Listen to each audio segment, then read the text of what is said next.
Good morning, students. Welcome to the class. So we have completed our civics first chapter, that is the role of constitution and the need of for laws. We have completed the chapter and now we are going to do question and answer first. There are 7 questions. Cut question number 3 and question number 7. We have to do only question number 1, 2, 4, 5 and 6. Okay. So your first question is, what is a constitution? And your answer is, a constitution is a body of principles according to which a state or an organization is governed. Full stop. The constitution is the written law of the land. Okay, this is your answer number 1.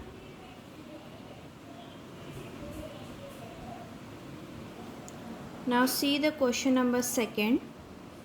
Why must changes be brought about in a constitution?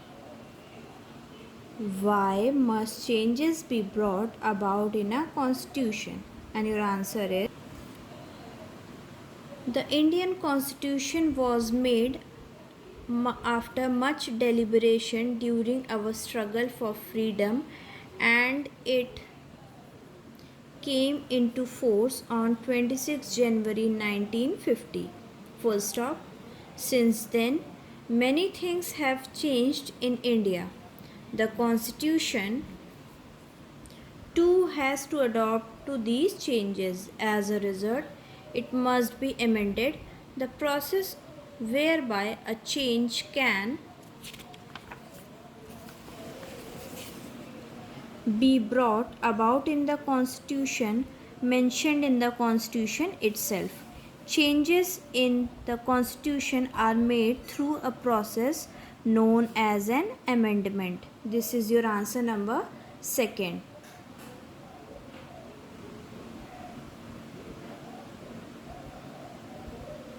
Okay.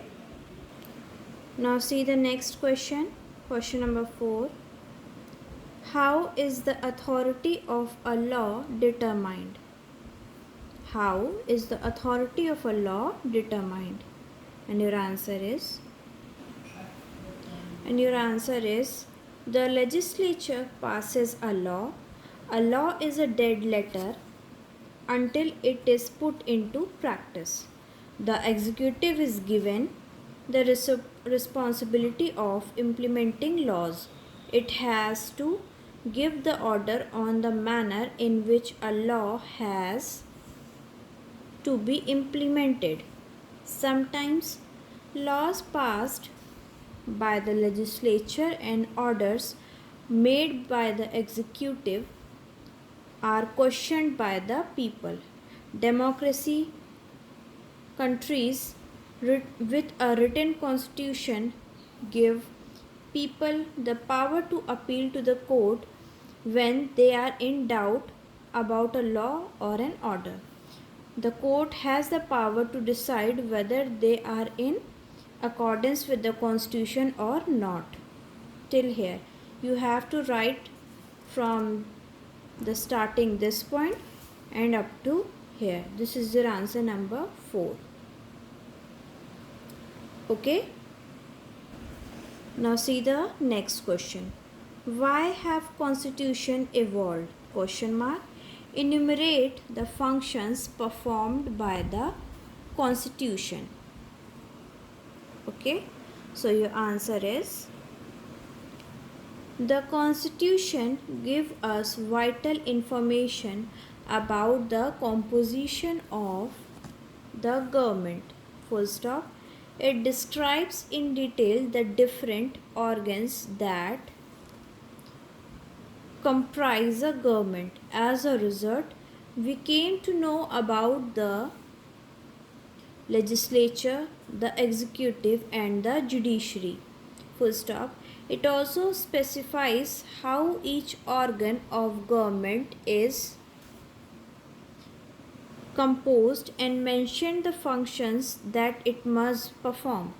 At the same time, it protects people from any injustice of the state by imposing certain limitation on the government. Okay, this is your answer number 5.